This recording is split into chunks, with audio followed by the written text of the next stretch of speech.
Years ago, we crowned the Bilstein 8112s and 8100s the absolute kings for Toyota 4Runners. But since then, we've tested a lot of other great options. So when you had a TRD Pro coming in for the full Bilstein shebang, we had to give them another shot to see if they could still stack up. I'm Sean Bowman. This is the Shock Surplus Shop, so let's talk shop.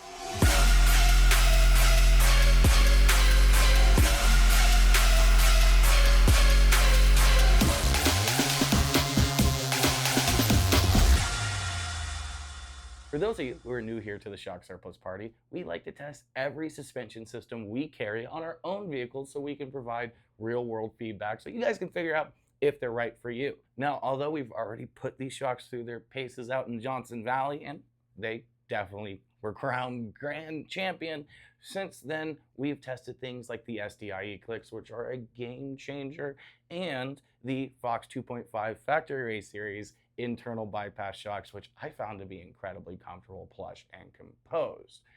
Additionally, the rumor mill's been running and saying Bilstein's going to be giving the coilovers, the 8112 coilovers, the DSA Plus treatment, and they're moving away from the bypass design on their rear shocks and doing a zone control with JCOs and RCOs like the front, and DSA Plus adjusters as well. So not only were we trying to get a little bit more seat time so that we can see if they could still stack up with all the freshly faced competition, we also needed to be able to set a baseline to see when and if those new improvements come out, how much better they get over what is already a very stellar package.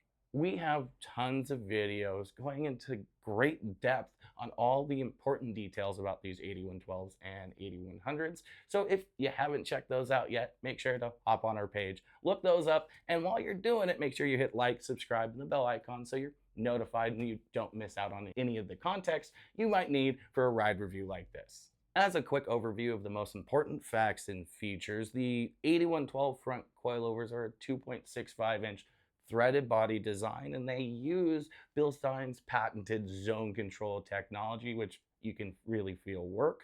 This design allows them to use a 60mm piston, which is 10mm larger than most other internally contained position-sensitive designs, and they basically feature a two-stage jounce cutoff on compression and a single-stage jounce cutoff on rebound, which engage very seamlessly and do a whole lot. So to us, these might just be the superior internally contained position-sensitive design over all the other internal bypass stuff.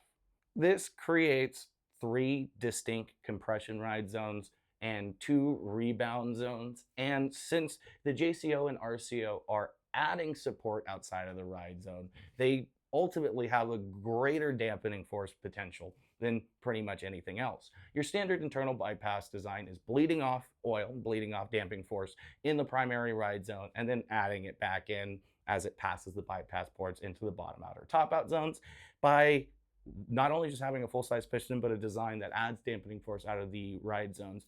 Bilstein can optimize the feel in that primary ride zone where you're driving around most of the time and give you that little bit of extra support when and if you need it.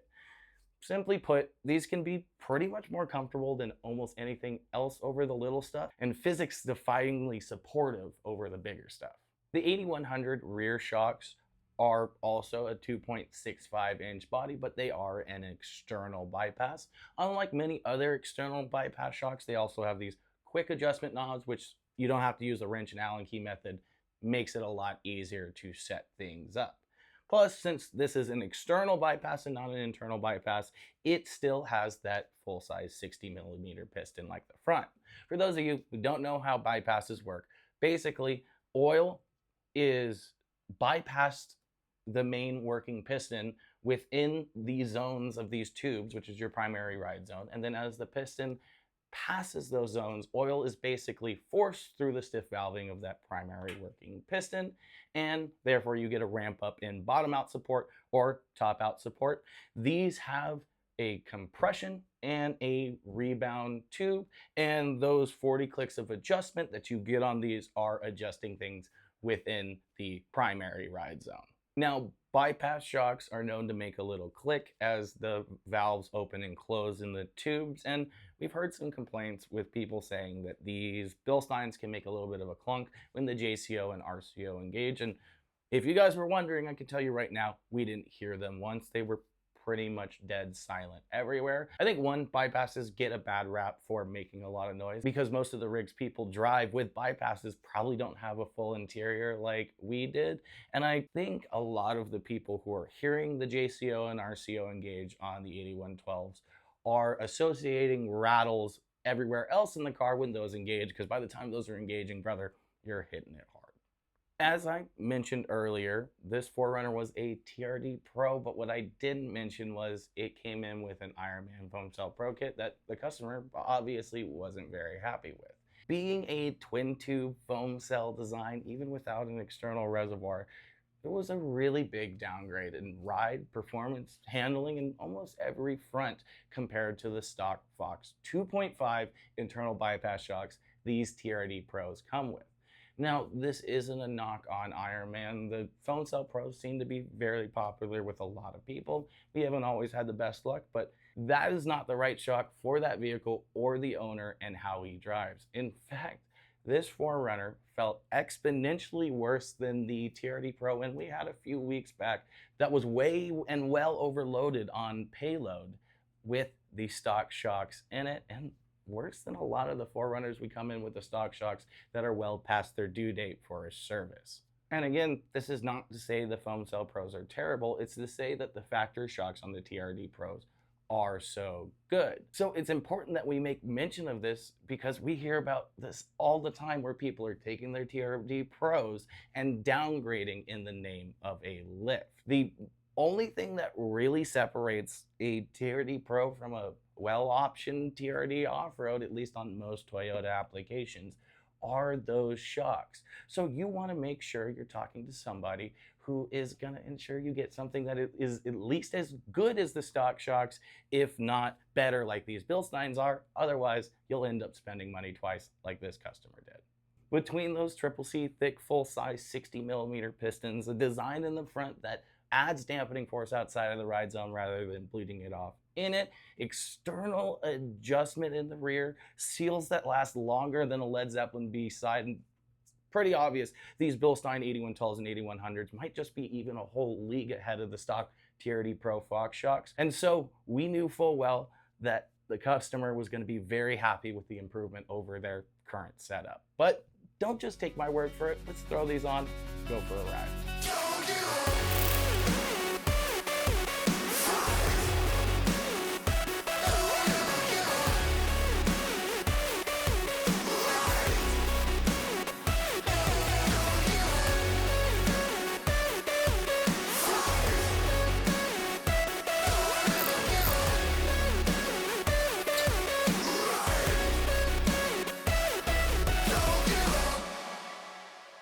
All right, guys, we finally got these 8112s and 8100s on, and I'm very excited about it. I just drove it out into our little loop, and brother, does it feel so good. Right now, we got the bypasses just in the middle of their adjustment range, and we'll adjust accordingly if we need to, but it's a good baseline, at least for the street. This 4Runner doesn't have sway bars in the front, so it does have a lot more body roll. Ignore that. These are actually really super stable. Now, rolling onto our little loop here, the pavement's not great, and I can't even feel the road under me. I say this a lot, but this is serious. And coming around the corner, yes, there's a lot of roll up front, but it happens very progressively, slowly, and controlled, and it's definitely not upset by that bump.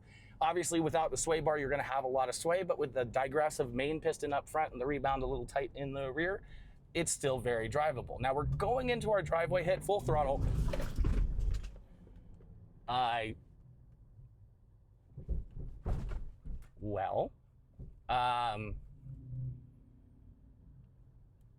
remember these being good, but not that good. I mean, and I just touched the 8112 DSA Pluses on a Bronco, but so I knew these would be good, but brother, these are amazing. I just hit that and it almost felt flat. Like I didn't even move in my seat, and that's a big driveway. Coming over these speed bumps, it's like they're not even there. The Ironmans we had before this, it was like all over the place. And then going over this cross articulation event, no hands on the wheel, and it's no big deal. We're gonna come down. This test droop travel and that RCO, amazing. I couldn't feel the RCO hit. I didn't hear the RCO hit. I didn't feel the JCO engage, but I did catch that skid plate. Now, we're doing our simulated slalom, and as you can see, we got a lot of roll, but it happens very slowly, progressively, and is easy to manage. Taking a sway bar off on these 4Runners, a lot of times it's almost a must if you're gonna spend any time off-road so you can have some articulation.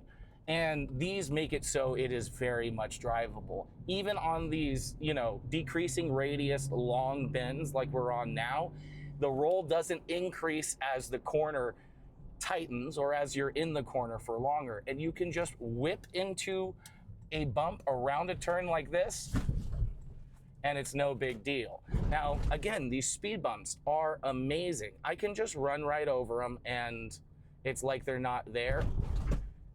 I think I might want to go maybe a click or two up and rebound in the back, but ultimately that's not far off, and we got 20 clicks to go before that is going to be something you want to do. And for the street, I think having your rebound a little faster is a good thing. Keeps the tire more planted. You don't need it to pack as much as you do off-road. So the big point of this test was to find out if these 8112s still stack up to all the other great options we've tested since we had these on our 5th gen 4Runner years and years and years ago. And, I gotta say, they're better than I remember them being. I remember them being great, and I think I've given a lot of other shocks too much credit because, yeah, they don't come close to these. These just kind of do everything. And again, I just smacked that driveway. We're going over this cross articulation event, and it's no big deal. And, bypass shocks and these 8100s get, a little bit of a bad rap for being noisy. I can tell you right now, I haven't heard them once. And the engagement between the different ride zones, even with the JCO and RCO being not adjustable on the front of these, is super seamless. It just feels like they've just progressively come in gently, and it's no big deal. And even down that stinking driveway, they don't top out hard. I didn't even feel the RCO engage, and you don't even feel the JCO engage. I was hitting skid plate before, they were even bottoming out. So I think it's pretty safe to say these Bilsteins aren't just as good as I remember them being. They're even a lot better. So if you've been considering these, and especially if you have a TRD Pro, these are one of the few options that absolutely dog walk the factory suspension and really outperform everything else. I think the only things that come close got to be those SDI clicks, but for big bump support, I think these take the dub. We went into this review assuming we had been looking back on these 8112s and 8100s with rose-tinted glasses, especially with how much good luck we've had with other high-end kits. And, well, we were wrong. They surprised us, and they were better than we even remembered them being. And despite the adjusters in the front and still using their old 2-tube bypass design in the back, I still think they're king of the castle. They're totally plush. They feel bottomless, and even without sway bars, this rig was totally drivable. I think after driving the DSA Plus shocks on our Tacoma, which obviously is a very similar setup, if you weren't going to run a set of sway bars, it may be worth checking those out because the ability to bring in more low-speed compression makes that Tacoma definitely handle a good bit better. But that's not to say that without sway bars, these are undrivable. In fact, it was way more composed than the Ironmans we had previously. Usually, we come into these reviews under the guise of trying to help you guys figure out if these shocks are going to be right for you. And I have a hard time finding any situation where they wouldn't be unless you couldn't afford them. I guess the only thing I could say is being a position-sensitive shock, they're sensitive about position.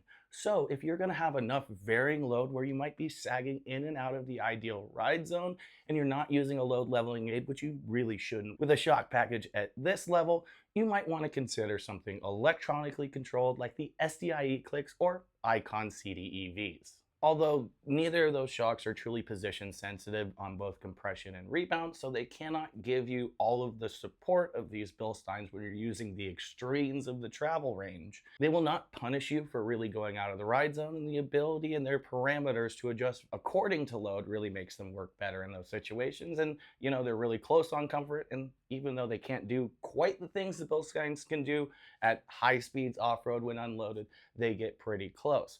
But for everybody else, I think these are going to be hard to beat. But if there's something else you would like to see us review, make sure to hit that comment section below and let us know. And while you're there, hit like, subscribe, and the bell icon so you're notified, because chances are you'll get notified about that review you asked us to do. Otherwise, if you have questions or you're interested in these Bilsteins for your TRD Pro, your regular 4Runner, or whatever else you're driving, or whatever shocks you're looking at, make sure to hop on our website, shocksurplus.com, and would be happy to get you dialed in. Otherwise, in the meantime, we'll see you out on the trails.